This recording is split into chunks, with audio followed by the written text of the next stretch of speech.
क्या आप जानते हैं कि सावन के बाद भाद्रपद मास में आने वाला हरितालिका तीज का व्रत महिलाओं के लिए साल का सबसे कठिन और पावन व्रत माना जाता है। कहा जाता है कि माता पार्वती ने इसी व्रत को रखकर भगवान शिव को पति के रूप में प्राप्त किया था और तभी से सुहागन और कुंवारी कन्याएं इस दिन पूरे श्रद्धा भाव से उपवास करती हैं। तो आइए आज की इस वीडियो में जानते हैं कि साल 2025 में हरितालिका तीज कब है, शुभ मुहूर्त क्या है, पूजा विधि और व्रत के नियम क्या हैं। लेकिन आगे बढ़ने से पहले अगर आप हमारे चैनल पर नए हैं तो वीडियो को लाइक करें, शेयर करें और चैनल को सब्सक्राइब जरूर करें ताकि आपको ऐसे ही धार्मिक व्रत और त्योहारों से जुड़ी सही और उपयोगी जानकारी समय पर मिलती रहे। साल 2025 में हरितालिका तीज का व्रत 26 अगस्त मंगलवार के दिन रखा जाएगा। तृतीया तिथि की शुरुआत 25 अगस्त दोपहर 12:34 से होगी और उसका समापन 26 अगस्त दोपहर 1:54 पर। ऐसे में पूजा का सबसे श्रेष्ठ समय है प्रातः काल सुबह 5:56 से 8:31 तक। व्रत और पूजा की विधि।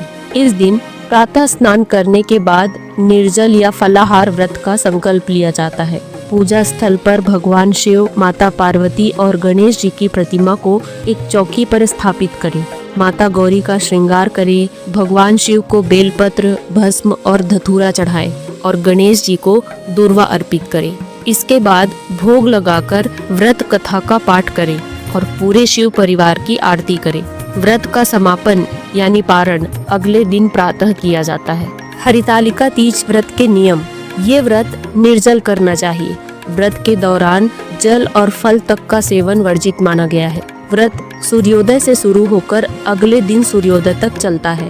व्रती महिलाएं इस दिन 16 श्रृंगार करती हैं। इस दिन काले और सफेद रंग के कपड़े पहनने से बचना चाहिए। इस व्रत को एक बार आरंभ करने के बाद बीच में नहीं छोड़ा जाता। व्रत के दिन तामसिक वस्तुओं का सेवन निषेध है और कथा सुनना और पढ़ना अत्यंत आवश्यक है। तो दोस्तों, इस तरह 2025 में हरितालिका तीज का व्रत 26 अगस्त को रखा जाएगा। अगर आपको ये जानकारी उपयोगी लगी हो तो इसे अपने परिवार और दोस्तों तक जरूर शेयर करें ताकि वे भी समय पर व्रत की तैयारी कर सके। और हाँ, अगर आप ऐसी ही धार्मिक जानकारियाँ पाना चाहते हैं तो चैनल को सब्सक्राइब करना ना भूलें। धन्यवाद।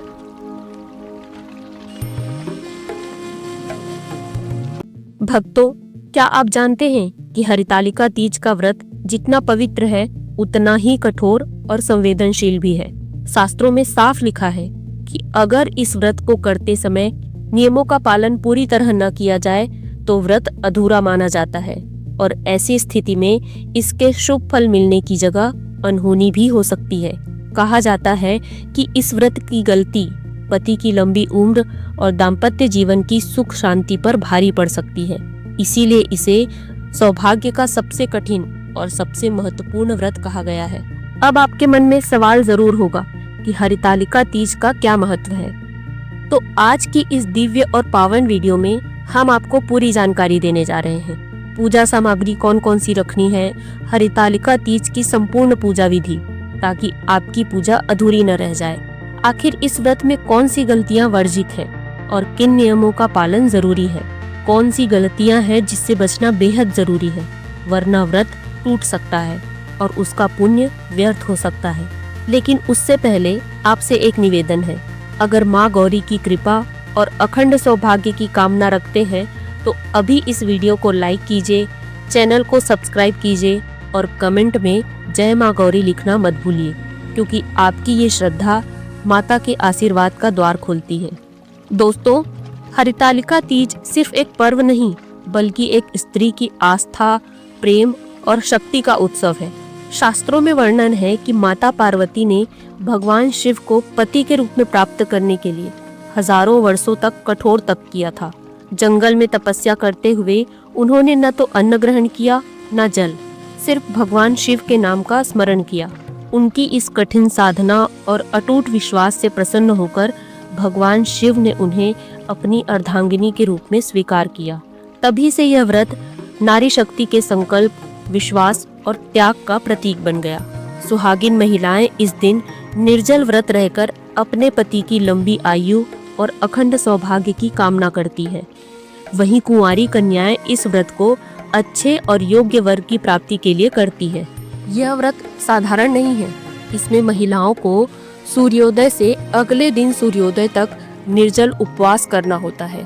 पूरे दिन न तो जल ग्रहण किया जाता है न अन्न। रात भर जागरण कर भगवान शिव और माता गौरी का स्मरण किया जाता है। यही कारण है कि इसे सभी व्रतों में सबसे बड़ा और कठिन व्रत माना जाता है। हरितालिका तीज का नाम लेते ही आंखों के सामने एक पवित्र दृश्य उभर आता है। महिलाएं हरे वस्त्रों में सजी हुई, हाथों में मेहंदी, माथे पर बिंदी, मांग में सिंदूर और होठों पर शिव पार्वती का नाम और हृदय में अटूट आस्था लिए हुए। ये व्रत सिर्फ एक दिन का उपवास नहीं है, बल्कि स्त्री के प्रेम, त्याग और समर्पण का प्रतीक है। हरितालिका तीज के दिन रात्रि जागरण का विशेष महत्व होता है। इस व्रत में महिलाएं पूरी रात जागकर पूजा पाठ और माँ गौरा की आराधना में लीन रहती हैं।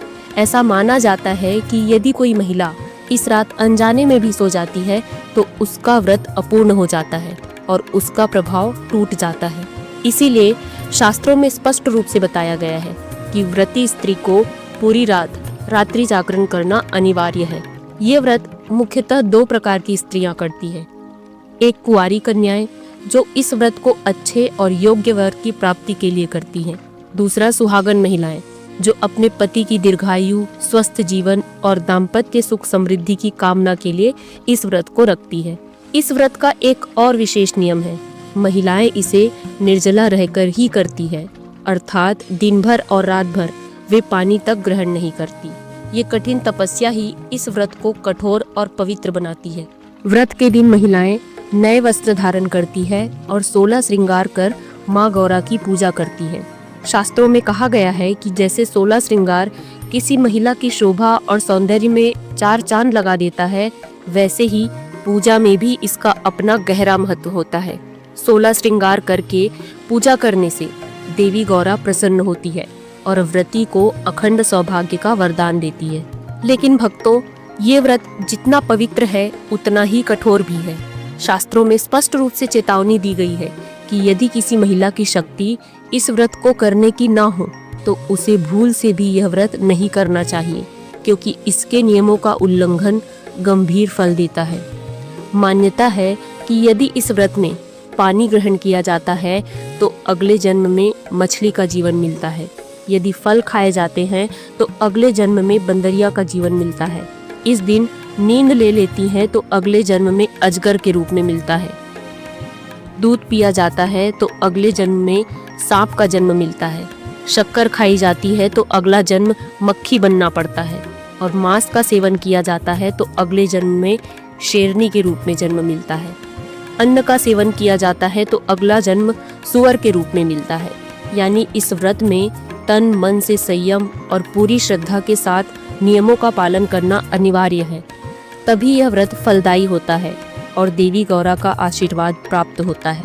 हरितालिका तीज की पूजा विधि। दोस्तों, हरितालिका तीज का व्रत महिलाओं के लिए बेहद खास और पावन माना जाता है। इस दिन की पूजा साधारण नहीं होती, बल्कि इसमें हर सामग्री और हर कदम का बड़ा महत्व होता है। कहा जाता है कि अगर इसे विधि पूर्वक किया जाए तो माता पार्वती और भगवान शिव स्वयं प्रसन्न होकर आशीर्वाद देते हैं। इस पूजा के लिए सबसे पहले जो चीज सबसे जरूरी है वो है काली मिट्टी और रेत। इन्हीं से भगवान शिव, माता पार्वती और गणेश जी की छोटी छोटी प्रतिमाएं बनाई जाती हैं। ध्यान रहे कि ये प्रतिमाएं श्रद्धा और साफ मन से बनाई जानी चाहिए, क्योंकि इन्हीं मूर्तियों को पूजा में केंद्र स्थान दिया जाता है। इसके अलावा पूजा की सामग्री में शामिल होती है लाल कपड़ा, केले का पत्ता और फुलेरा, बेलपत्र, शमी पत्र, धतूरा और आंकड़े का फूल, भस्म यानी राख, श्रीफल यानी पानी वाला नारियल, पान का पत्ता और दूर्वा, गेंदा या गुलाब के फूल और उनकी माला, फल, मेवा और मिष्ठान, विशेषकर बेसन से बने प्रसाद, माता पार्वती जी के श्रृंगार का सामान, चूड़ी, बिंदी, सिंदूर, आलता इत्यादि, भगवान शिव के लिए वस्त्र जैसे धोती या गमछा, पूजा के लिए घी, कपूर, सफेद चंदन, रोली, सिंदूर और अक्षत यानी चावल, कलश और गंगा जल, पंचामृत जिसमें दूध, दही, घी, शहद और शक्कर से बना हो, आम के पत्ते, सुपारी, लौंग और इलायची, इन सभी सामग्रियों को इकट्ठा करने के बाद ही पूजा की शुरुआत होती है। पूजा का समय और प्रारंभ। हरितालिका तीज की पूजा प्रदोष काल में ही की जाती है। यह समय संध्या का होता है और माना जाता है कि इसी समय पूजा करने से भगवान शिव और माता पार्वती का विशेष आशीर्वाद मिलता है। सबसे पहले मिट्टी से बनी भगवान शिव, माता पार्वती और गणेश जी की प्रतिमा तैयार की जाती है। फिर फुलेरा को सजाया जाता है, जो फूलों से बना हुआ एक मंडप होता है। यह मंडप एक तरह का छोटा मंदिर ही माना जाता है। महिलाएं इस समय नए वस्त्र पहनती हैं और 16 श्रृंगार करती हैं। ये परंपरा इसीलिए है क्योंकि यह व्रत खास तौर पर सुहागन महिलाओं के लिए अखंड सौभाग्य के लिए किया जाता है। चौकी की तैयारी। अब एक लकड़ी की चौकी या पाटा लिया जाता है और उस पर लाल कपड़ा बिछाया जाता है। लाल कपड़े पर स्वस्तिक का चिन्ह बनाया जाता है और फिर उस पर केले का पत्ता रखा जाता है। यही पवित्र आधार होता है जिस पर शिव, पार्वती और गणेश जी की प्रतिमाएं स्थापित की जाती है। इसके बाद एक कलश की स्थापना होती है। कलश को एक मुट्ठी चावल पर रखा जाता है। कलश पर भी स्वास्तिक बनाया जाता है। फिर उसके अंदर थोड़ा सा गंगा जल, पानी, हल्दी, सुपारी और एक सिक्का डाला जाता है और उसके ऊपर आम के पत्ते रखे जाते हैं और चावल से भरी एक कटोरी रख दी जाती है। इस कलश पर एक दीपक जलाकर स्थापित किया जाता है जिसे कलश दीप कहा जाता है। कलश स्थापना के बाद भगवान शिव, माता पार्वती और गणेश जी की प्रतिमाओं की पूजा की जाती है। माता पार्वती का श्रृंगार किया जाता है और सुहागिनें अपने सुहाग का सामान सिंदूर, बिंदी, चूड़ी इत्यादि माता को अर्पित करती हैं। भगवान शिव को धोती या गमछा अर्पित किया जाता है। सभी देवताओं को फूल, भस्म, बेलपत्र और प्रसाद चढ़ाया जाता है। पूजन के बाद हरितालिका तीज की कथा सुनना और सुनाना अनिवार्य होता है। ये कथा ही इस व्रत का हृदय है, जिसमें माता पार्वती का अटूट तप और भगवान शिव को पाने की अद्भुत गाथा सुनाई जाती है। कथा के बाद आरती की जाती है। सबसे पहले गणेश जी की आरती, फिर भगवान शिव की और अंत में माता पार्वती जी की आरती। आरती के बाद देवताओं की परिक्रमा की जाती है और आशीर्वाद प्राप्त किया जाता है। पूजा के बाद पूरी रात जागरण होता है, जिसमें महिलाएं भजन कीर्तन करती है और भगवान शिव पार्वती की महिमा गाती है। व्रत का पारण अगले दिन किया जाता है। अगले दिन सुबह स्नान करके फिर से पूजा की जाती है। माता पार्वती को सिंदूर चढ़ाया जाता है। इसे चढ़ाने के बाद महिलाएं सुहागिन माता से आशीर्वाद स्वरूप सुहाग का वरदान लेती हैं। इसके बाद ककड़ी, खीरा और हलवे का भोग लगाया जाता है। पूजा पूरी होने के बाद प्रसाद ग्रहण करके व्रत का पारण किया जाता है। चलिए अब जानते हैं कि हरितालिका तीज के व्रत में कौन कौन सी गलतियां महिलाओं को भूल से भी नहीं करनी चाहिए। ये व्रत बहुत कठिन और पुण्यदायी माना जाता है। महिलाएं इसे अपने अखंड सौभाग्य, सुख शांति और पति की लंबी उम्र के लिए रखती है। ये व्रत पूरी तरह निर्जल और निराहार किया जाता है, लेकिन कई बार महिलाएं अनजाने में ऐसी गलतियां कर बैठती है जिससे उनका व्रत अधूरा हो जाता है या टूट जाता है। आइए विस्तार से जानते हैं वे कौन सी गलतियां हैं जिन्हें इस पवित्र व्रत में भूल से भी नहीं करना चाहिए। व्रत के दौरान जल या भोजन का सेवन करना। हरितालिका तीज का व्रत पूरी तरह से निर्जल और निराहार होता है। इसका अर्थ है कि व्रत रखने वाली महिला को ना तो पानी पीना है, ना ही फल, दूध, चाय या किसी भी प्रकार का भोजन करना है। यदि व्रती महिला व्रत के बीच में पानी या भोजन ग्रहण कर लेती है तो व्रत टूट जाता है। ऐसे में व्रत का फल नहीं मिलता और माना जाता है कि पति के जीवन पर संकट आ सकता है। इसीलिए ये व्रत वही महिलाएं रखें जो वास्तव में इसे निभाने में सक्षम हो।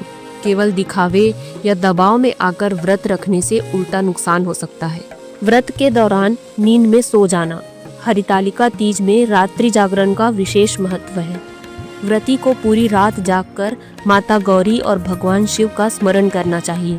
यदि कोई महिला रात में सो जाती है तो ये व्रत अधूरा माना जाता है। इसलिए बेहतर है कि महिलाएं अकेले न होकर समूह में व्रत करें। 3-4 महिलाएं मिलकर भजन, कीर्तन, पूजा पाठ और बातचीत करते हुए पूरी रात जागें।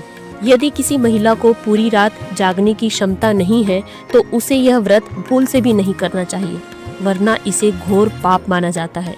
व्रत के दिन बाल धोना, बाल या नाखून काटना। हरितालिका तीज के दिन बाल धोना, नाखून काटना या बाल कटवाना वर्जित है। इससे व्रत की शुद्धता भंग होती है। कई बार महिलाएं या अविवाहित कन्याएं सजने संवरने और 16 श्रृंगार करने के लिए अपने बाल या नाखून काट लेती है। यह कार्य इस दिन अशुभ माना जाता है, इसीलिए इस गलती से बचना चाहिए, वरना माना जाता है कि माता गौरा का क्रोध झेलना पड़ सकता है। पूजा में सिंदूर न लगाना। ये व्रत खासकर सौभाग्यवती स्त्रियों के लिए होता है, इसीलिए पूजा के समय मांग में सिंदूर लगाना अनिवार्य है। यदि कोई महिला सिंदूर नहीं लगाती तो यह व्रत अधूरा माना जाएगा। ध्यान रहे, इस दिन न तो अपना सिंदूर किसी को देना चाहिए और न ही किसी और महिला से उधार लेकर सिंदूर मांग में भरना चाहिए। पूजा में हमेशा अपने पैसों से खरीदा हुआ सिंदूर ही उपयोग करें, अन्यथा पति पर घोर संकट आ सकता है। हरितालिका तीज की कथा न सुनना। हरितालिका तीज की पूजा तभी पूर्ण मानी जाती है जब व्रती महिला व्रत की कथा सुने। कई बार महिलाएं व्रत तो रख लेती है, पूजा भी कर लेती है, लेकिन कथा सुनना छोड़ देती है। ऐसा करने से व्रत अधूरा रह जाता है। इसीलिए व्रत के दिन पूजा पाठ के साथ साथ कथा श्रवण करना बेहद जरूरी है। कथा सुनने से माता गौरा प्रसन्न होती है और व्रत का पूर्ण रूप से फल मिलता है। व्रत के दौरान झगड़ा, क्रोध या कटु वचन बोलना। व्रत का सबसे बड़ा नियम है कि इसे शांति और पवित्रता के साथ किया जाए। यदि कोई महिला व्रत के समय किसी से झगड़ा करती है, क्रोध करती है, अपशब्द कहती है या अपवित्र विचार मन में लाती है तो व्रत का फल नष्ट हो जाता है। हरितालिका तीज का व्रत केवल शारीरिक तपस्या ही नहीं बल्कि मानसिक शांति और आध्यात्मिक साधना का भी प्रतीक है। इसीलिए इस दिन क्रोध, कटु वचन और नकारात्मक विचारों से दूर रहना चाहिए। हरितालिका तीज का व्रत कठिन होने के साथ साथ अत्यंत फलदायी भी है, लेकिन यदि इन छोटी छोटी बातों का ध्यान नहीं रखा गया तो व्रत का प्रभाव अधूरा रह जाता है। इसीलिए हर व्रती महिला को चाहिए कि वह पूरी निष्ठा, धैर्य और पवित्रता के साथ व्रत करे और इन गलतियों से दूर रहे। मूर्तियों का विसर्जन न करना। हरितालिका तीज की पूजा में मिट्टी से बनी शिव पार्वती और गणेश जी की प्रतिमा स्थापित की जाती है। पूजा संपन्न होने के बाद इन प्रतिमाओं का विसर्जन बहते जल या किसी पवित्र नदी में करना चाहिए। अगर प्रतिमाओं का विसर्जन नहीं किया गया तो पूजा अधूरी मानी जाती है। विसर्जन से पहले रक्षा सूत्र और फूल चढ़ाएं, प्रणाम करें, प्रार्थना करें, फिर श्रद्धा से जल में प्रवाहित करें। व्रत रखने वाली महिला को दिन भर शिव पार्वती का स्मरण करते रहना चाहिए। ओम नमः शिवाय, जय माँ गौरी जैसे मंत्रों का जप, कथा श्रवण और भजन कीर्तन शुभ माने जाते हैं। स्वास्थ्य या विशेष परिस्थितियों में क्या करें? यदि स्वास्थ्य ठीक न हो या कोई विशेष परिस्थिति हो तो व्रत को अपने सामर्थ्य के अनुसार करें, पर भक्ति भाव बनाए रखें। संकल्प शुद्ध होना चाहिए। नियमों का सम्मान करें, जितना संभव हो उतनी विधि पूरी करें और देवी देवताओं से क्षमा याचना अवश्य करें। यही थी हरितालिका तीज व्रत से जुड़ी कुछ महत्वपूर्ण और व्यवहारिक बातें। उम्मीद है सब कुछ साफ साफ समझ में आ गया होगा। अगर फिर भी कोई सवाल बचा है तो बेहिचक कमेंट में लिखिए, हम हर कमेंट का उत्तर जरूर देंगे। अगर ये जानकारी उपयोगी लगी हो तो अभी एक लाइक देकर माता पार्वती और भगवान शिव के प्रति अपनी श्रद्धा जरूर जताएं। जो दर्शक नए हैं वे चैनल को सब्सक्राइब करें और बेल आइकन दबाएं ताकि ऐसी ही ज्ञानवर्धक वीडियोस हम आप तक पहुंचाते रहें। कमेंट में लिखना न भूलें। जय माँ गौरी, हर हर महादेव। क्या आप जानती हैं कि हरितालिका तीज का व्रत एक बार उठाने के बाद जीवन भर करना पड़ता है और अगर आपने इसे विधि पूर्वक सही तरीके से नहीं उठाया तो इसका पूरा फल नहीं मिल पाता। खासकर वे महिलाएं जो पहली बार ये व्रत करने जा रही हैं, उनके लिए ये जानना बेहद जरूरी है कि व्रत कहाँ से और कैसे उठाना चाहिए। आज हम आपको बताने वाले हैं हरितालिका तीज व्रत की शुरुआत से लेकर व्रत पारण तक की पूरी विधि, वो भी शास्त्रों और परंपराओं के अनुसार। तो वीडियो को ध्यान से आखिर तक जरूर देखें ताकि आप कोई भी जरूरी विधि मिस न करें। और अगर आप पहली बार हरितालिका तीज का व्रत उठा रही हैं तो नीचे कमेंट में हरितालिका माता की जय लिखना ना भूलें। हरितालिका तीज का व्रत मुख्य रूप से सुहागिन महिलाओं का व्रत होता है।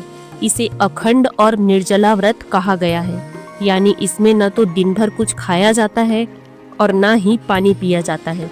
ये व्रत माता पार्वती ने स्वयं भगवान शिव को पाने के लिए रखा था, इसीलिए इसे स्त्रियों के लिए अत्यंत पवित्र और कल्याणकारी माना जाता है।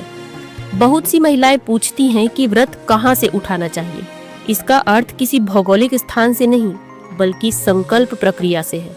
जब कोई महिला पहली बार हरितालिका तीज का व्रत रखती है तो वह संकल्प करती है कि अब वो इस व्रत को जीवन भर हर साल करेगी, यानी व्रत उठाना, व्रत की शुरुआत करना। अब बात करते हैं व्रत के पहले की तैयारी के बारे में। व्रत से एक दिन पहले यानी द्वितीया तिथि को हल्का और सात्विक भोजन करना चाहिए।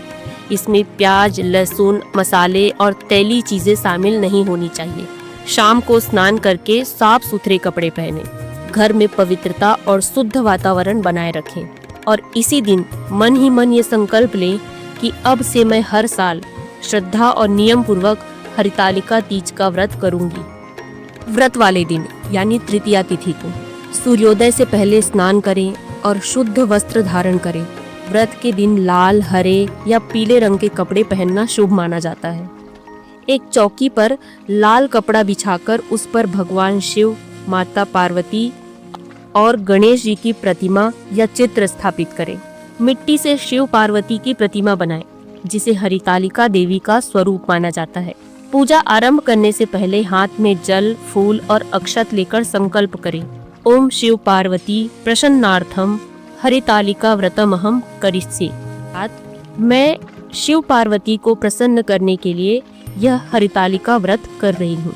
पूजा में भगवान शिव, माता पार्वती को जल, दूध, बेलपत्र, धतूरा, फूल, फल आदि अर्पित करें।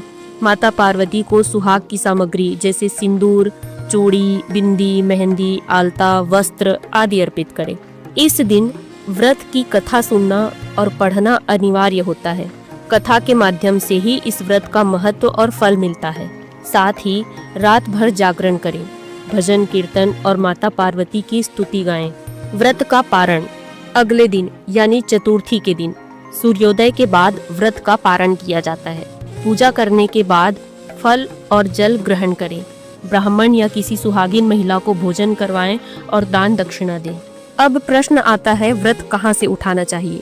व्रत उठाना संकल्प मात्र है, इसीलिए इसे आप अपने घर के पूजा स्थल पर या फिर किसी शिव पार्वती के मंदिर में जाकर कर सकती हैं। अगर परिवार में पहले से कोई महिला यह व्रत करती है तो उनके सामने संकल्प लेना और उनसे आशीर्वाद लेना बेहद शुभ माना जाता है। लेकिन ध्यान रहे, एक बार जब महिला ये व्रत उठा लेती है तो उसे हर साल करना अनिवार्य होता है। इसे बीच में नहीं छोड़ा जा सकता। अगर किसी विशेष परिस्थिति में व्रत छोड़ना पड़े तो उसके भी अलग नियम होते हैं, जिसके बारे में हम अलग वीडियो में विस्तार से बताएंगे। तो माताओं बहनों, अब आपको साफ साफ समझ आ गया होगा कि हरितालिका तीज का व्रत पहली बार कैसे उठाना है और किन किन बातों का ध्यान रखना है।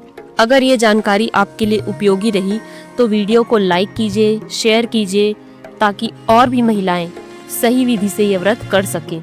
और हाँ, अगर आप चाहती हैं कि हम हरितालिका तीज व्रत की पूरी कथा भी लेकर आए तो नीचे कमेंट में लिखिए, हाँ हमें कथा चाहिए।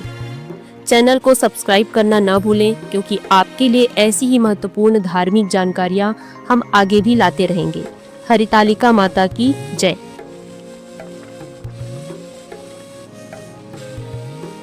क्या आप जानते हैं एक ऐसी कन्या की कहानी जिसने भगवान शिव को पाने के लिए अपना घर, अपने माता पिता, यहाँ तक कि अपना सब कुछ छोड़ दिया। वो दिन था भाद्रपद की शुक्ल पक्ष की तृतीया तिथि का, जब घने जंगल की अंधेरी गुफाओं में एक युवती तपस्या में लीन थी। उसके होठ सूख चुके थे, आंखों में सिर्फ भगवान शिव की छवि थी और हृदय में एक ही संकल्प, अगर विवाह होगा तो सिर्फ महादेव से। लेकिन भाग्य ने उसके लिए कुछ और ही लिखा था। पिता उसका विवाह किसी और से करना चाहते थे। तभी उसकी सखी ने उसका हाथ थामा और उसे उस घर से दूर ले जाकर उसके भाग्य की नई राह बना दी। यही है हरितालिका तीज की शुरुआत, एक ऐसी कथा जहां भक्ति, त्याग और अटूट प्रेम ने भगवान शिव को भी प्रकट होने पर विवश कर दिया।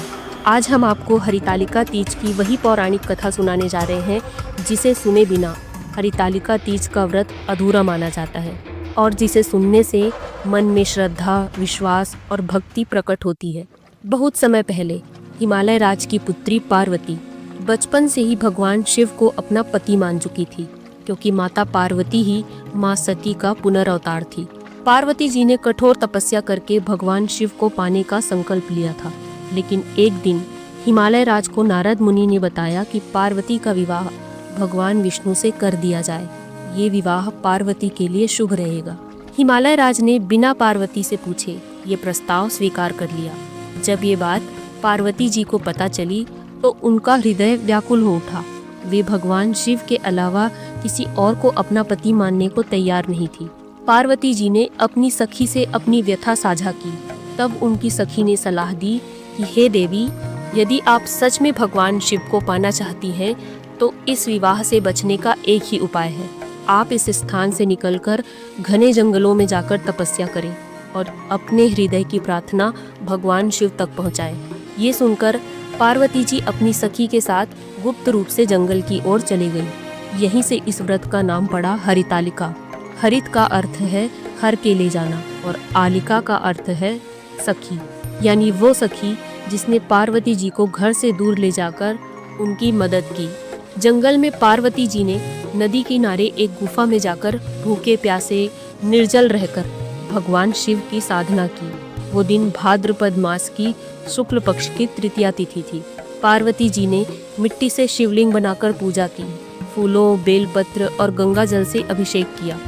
वे दिन रात सिर्फ भगवान शिव के ध्यान में लीन रहीं। कई वर्षों की तपस्या के बाद भगवान शिव ने माता पार्वती के सामने प्रकट होकर कहा, देवी, मैं तुम्हारी भक्ति और निष्ठा से प्रसन्न हूँ। आज से तुम मेरी अर्धांगिनी हो। तुम्हारी तपस्या ने हमारी त्रिलोक की शक्ति को भी प्रभावित कर दिया है। भगवान शिव ने पार्वती जी को अपनी पत्नी के रूप में स्वीकार कर लिया।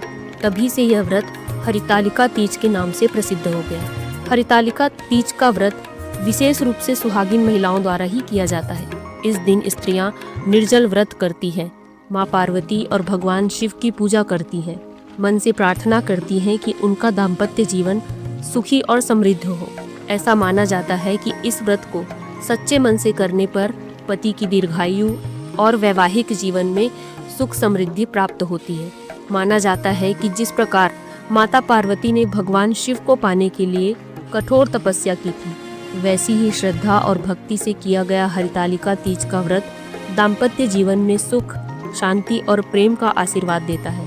माता पार्वती की ये अनोखी कथा हमें एक गहरा संदेश देती है कि सच्ची भक्ति, अटूट विश्वास और प्रेम की शक्ति इतनी प्रबल होती है कि वो भाग्य की रेखाएं तक बदल सकती है। जिस प्रकार माता पार्वती ने निर्जल रहकर कठोर तपस्या करके भगवान शिव को अपने पति के रूप में प्राप्त किया, उसी प्रकार आज भी हरितालिका तीज का व्रत करने वाली स्त्रियां अपने वैवाहिक जीवन में सुख, प्रेम और समृद्धि का आशीर्वाद प्राप्त करती हैं। हरितालिका तीज केवल एक व्रत नहीं है, ये एक आस्था है, संकल्प है और अटूट प्रेम की अमर गाथा है। माँ पार्वती और भगवान शिव सभी के जीवन में सुख, शांति और सौभाग्य का आशीर्वाद प्रदान करें। तो यदि आप इस वर्ष हरितालिका तीज का व्रत कर रही हैं तो ये कथा जरूर सुनें, क्योंकि इसे सुनने बिना आपका व्रत पूरा नहीं होगा। और इसे और भी लोगों तक शेयर करें ताकि वो भी अपना व्रत पूरा कर सके। धन्यवाद।